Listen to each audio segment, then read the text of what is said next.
हम अभी कलयुग में हैं और अभी कलयुग को जाने में 4,26,878 वर्ष बाकी हैं।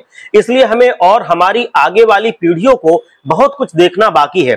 दोस्तों, हम जिस युग में रह रहे हैं उसके बारे में कहा जाता है कि यह शापित है और एक ना एक दिन इस युग का अंत हो जाएगा। लेकिन सवाल यह है कि इसके बाद कौन सा युग आएगा, क्योंकि इस युग के समाप्त होते होते हम तो नहीं बचेंगे, लेकिन सवाल यह है कि हमारी आने वाली पीढ़ियां क्या देखेंगी। तो दोस्तों, जान लीजिए पुराणों में समय को किस 4 युगों में बांटा गया है: सतयुग, त्रेता युग, द्वापर युग और कलयुग।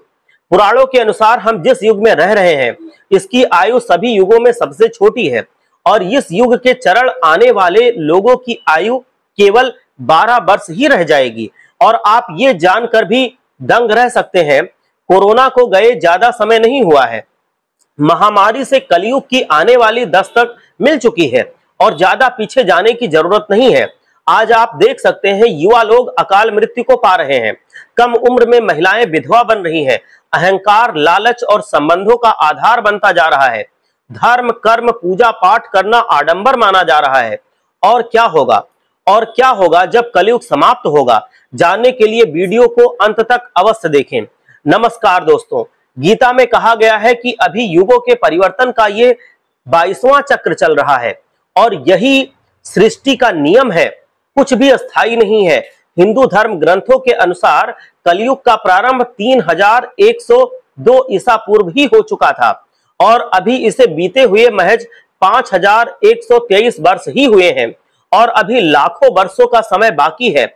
इस युग को खत्म होने में अभी काफी समय है, लेकिन अभी से भी लोग कहने लगे हैं कि जाने ये कलयुग कब समाप्त होगा। अगर आप भी सवाल से परेशान हैं तो जान ले कि जिसका जन्म हुआ है उसकी मृत्यु निश्चित है, लेकिन आप कलयुग के कुछ लक्षणों को देखकर इसके अंत की तस्वीर आप खुद ही समझ सकते हैं। मित्रों, विष्णु पुराण में स्वयं भगवान विष्णु जी कहते हैं कि कलयुग के लक्षणों को आप स्त्री के केसों से मानिए। इस युग में महिलाएं लंबे बाल नहीं रखेंगी, बालों को रंगा जाएगा, शरीर ही एकमात्र ऐसा केंद्र होगा, पुत्र पिता पर हाथ उठा देगा, हर घर में क्लेश होगा, कोई मिलकर रहना नहीं चाहेगा। ब्रह्म में बताया गया है कि लोगों में द्वेष और घृणा होगी, प्रकृति भी कठोर होती जाएगी, नदियां सूखने लगेंगी, गाय दूध देना बंद कर देंगी, पैसे कमाने के उद्देश्य से विद्या ली जाएगी, ब्राह्मण वेद बेचकर जीविका चलाएंगे, अपनी जाति के कर्म को छोड़कर दूसरे को ठगेंगे और तीनों समय की संध्या उपासना से बचेंगे। क्षत्रिय, धर्म और वैश्य भी अपने कर्म को छोड़कर बेईमानी करेंगे। पैसे के लालच के कारण लोग एक दूसरे की जान लेने से भी नहीं कतराएंगे। समाज हिंसक हो जाएगा, विवाह संस्था कमजोर हो जाएगी, स्त्रियां भ्रष्ट और पति का अपमान करने वाली हो जाएंगी। कलयुग के अंत तक आते आते भयंकर युद्ध, भारी वर्षा, सूखा, चारों ओर चोरी होगी, हत्यारों की जान के प्यासे होंगे, खेती काट लेंगे, कपड़े चुरा लेंगे, पानी पीने के बर्तन चुरा जाएंगे। विष्णु पुराण में भगवान विष्णु ने कहा है कि कलयुग के अंत तक ब्रह्मा, विष्णु और महेश तीनों एक हो जाएंगे और कलयुग को समाप्त करेंगे। लेकिन जब कलयुग चरम सीमा पर होगा तब भगवान विष्णु कल्कि अवतार लेंगे, जिसके बारे में महाभारत में एक अध्याय भी है। लेकिन अभी कलयुग समाप्त होने में काफी समय बचा हुआ है।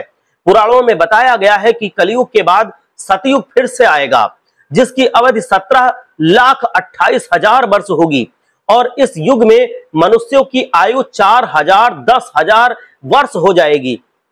कहा जाता है कि एक बार फिर से धर्म का बोलबाला हो जाएगा, मनुष्य का अपने शरीर पर बहुत नियंत्रण होगा, एक दूसरे के लिए नफरत की कोई जगह नहीं होगी, मनुष्य को परम ज्ञान की प्राप्ति होगी और मनुष्य अपने तपोबल से भगवान से बात कर सकेगा। लेकिन ऐसा नहीं है कि कलयुग में धर्म कर्म का कोई महत्व नहीं होगा, बल्कि धर्म ग्रंथ कहते हैं कि कलयुग में जो लोग धर्म और कर्म पर चलेंगे उन्हें देर से ही सही लेकिन हर तरफ से सुख की प्राप्ति होगी। तो यदि आप इस घोर कलयुग में सुख पाना चाहते हैं और कलयुग को सतयुग का आनंद लेना चाहते हैं तो अपने धर्म और कर्मों पर ध्यान दीजिए और समय रहते उसे सुधार लीजिए ताकि आप पाप के भागीदार ना बने।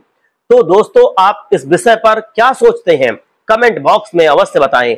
वीडियो पसंद आया हो तो इस ज्ञान को चारों दिशाओं में फैलाएं, इसको शेयर करके हर एक को ज्ञान बताएं। नारायण की कृपा आप सब पर बनी रहे। जय लक्ष्मी माता, जय लक्ष्मी नारायण।